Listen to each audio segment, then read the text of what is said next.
Bismillahirrahmanirrahim. Assalamu alaikum, my dear students. This is me, Bilal Ahmad, and you are watching my YouTube channel All Pak Verses. Students आज की video में इंशाल्लाह हम Pakistan studies MCQs के part number 29 को discuss करेंगे। तो आप लोगों ने वीडियो के साथ एंड तक जुड़े रहना है और वीडियो को कहीं से भी स्किप नहीं करना। So without wasting any time, let's start the video. हमारा फर्स्ट एमसीक्यूज है HIT stands for। HIT किस वर्ड का एब्रीवेशन है? So the correct option is option B, mean heavy industries textile। अब heavy industries textile का मतलब क्या है? बेसिकली स्टूडेंट्स हमारे पास ऐसी इंडस्ट्री है जिसको ऑन करने वाले हैं मिलिट्री, यानी हमारे पास जो पाक फौज है उन्होंने इस इंडस्ट्री को ऑन किया हुआ है। अब अगर हम इसकी कंस्ट्रक्शन डेट की बात करें, कंस्ट्रक्शन ईयर की बात करें, तो वो है 1971। बस आपको इतना पता होना चाहिए कि हमारे पास, आप सपोज़ कर सकते हो कि ये एक मिलिट्री इंडस्ट्रीज़ है जिसमें जो डिफरेंट टैंक्स होते हैं, वेपन्स होते हैं, इसके पार्ट तैयार किए जाते हैं। नंबर 2 है हमारा पेरी कैन was the first CNC of Pakistan. देखिए फ्रेंड्स, हमारे पास CNC का मतलब होता है कमांडर इन चीफ, और ये हमारे पास रॉयल पाकिस्तान फोर्सेस की बातें हो रही है। ठीक है, जब पाकिस्तान जो है वजूद में आ रहा था तो इस टाइम पर जो ये रॉयल फोर्सेस हुआ करती थी, और ये हमारे पास जो है एयरफोर्स के क्या है, अपर CNC ऑफ पाकिस्तान है। So the correct option is option B. ये हमारे पास chief of the air staff भी रह चुके हैं और लास्ट में ये एयर वाइस मार्शल भी बन चुके थे। और ये हमारे पास 1947 से लेके 1949 तक, आप अगर इस डेट से अंदाज़ा लगाओ ना, तो 1947 में पाकिस्तान अभी आज़ाद ही हुआ था। तो उस टाइम पर जो फर्स्ट CNC थे वो थे पेरी कैन। एक्सक्यूज नंबर 3 है हमारा Frank Messervy was the first CNC of which force.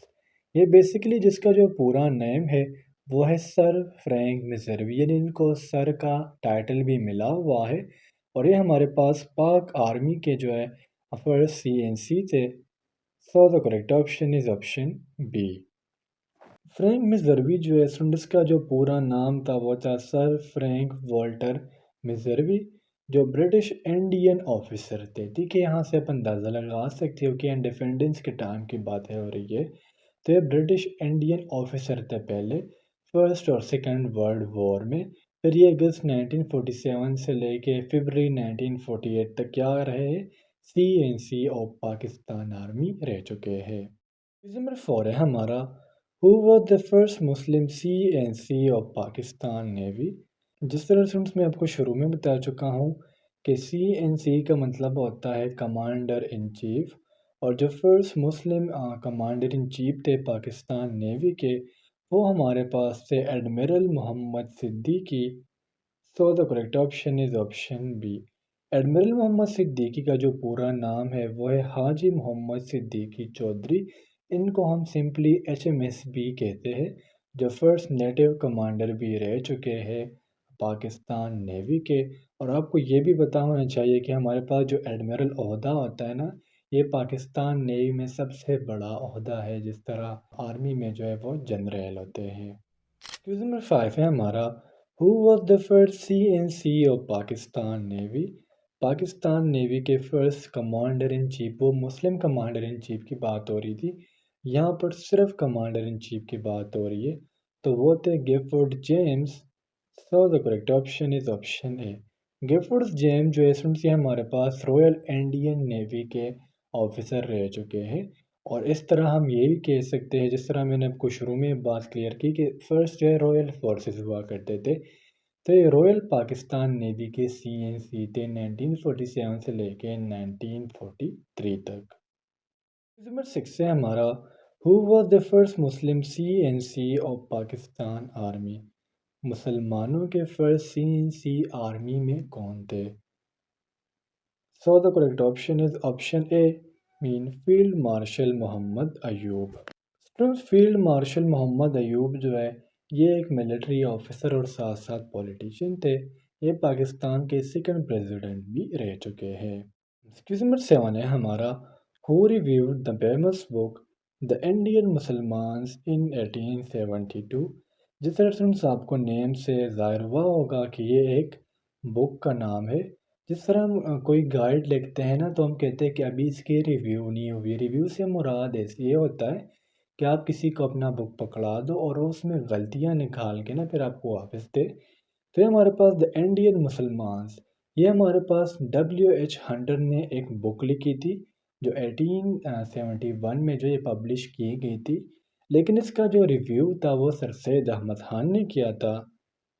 So the correct option is option B. Question number 8 है हमारा, Pakistan test fired its first submarine launch cruise missile Babar 3 on 9 January 2017। Here's the range in kilometers। देखिए friends, हमारे पास जो पाकिस्तान है इन्होंने different missiles बनाए फिर ये इनको टेस्ट करते हैं। तो ये पाकिस्तान के एक मिसाइल का नाम है बाबर 3, जिसको पाकिस्तान ने टेस्ट किया था 9 जनवरी 2017 को। और इसका हमारे पास जो रेंज है वो है 450 kilometres. So the correct option is option B. Babar जो मिसाइल है ना बाबर 3, इसको हम सब सोनिक क्रूज मिसाइल का नाम भी देते हैं। जिसको बनाने वाली जो अथॉरिटी थी, जो कॉम्प्लेक्स था, वो था national defence complex. For the first time ये 1998 में डिज़ाइन किया गया था। फिर इसका फर्स्ट जो टेस्ट था वो 2008 में किया गया और सेकंड जो टेस्ट था वो 9 जनवरी 2017 में किया गया। इसकी अगर हम वेट की बात करें तो वो था 1500 किलोग्राम्स और इसका जो साइज था वो था 6.2 मीटर। नंबर 9 है हमारा, how many police rangers are in KPK। Police rangers की कितनी टाइप्स है KPK में। So the correct option is option A, mean 8। Number 10 है हमारा, Hayat Javed is written by. देखिए सुन, हयात जावेद ये एक बुक लिखी गई है जावेद के ऊपर। और इसमें जो है इनकी पूरी बायोग्राफी थी कि इनकी लाइफ कहाँ से स्टार्ट हुई, कैसे इन्होंने अपनी लाइफ गुजारी और कहाँ इनकी लाइफ ख़त्म हो गई। और ये जो बुक है लिखी थी अल्ताफ़ हुसैन हाली ने।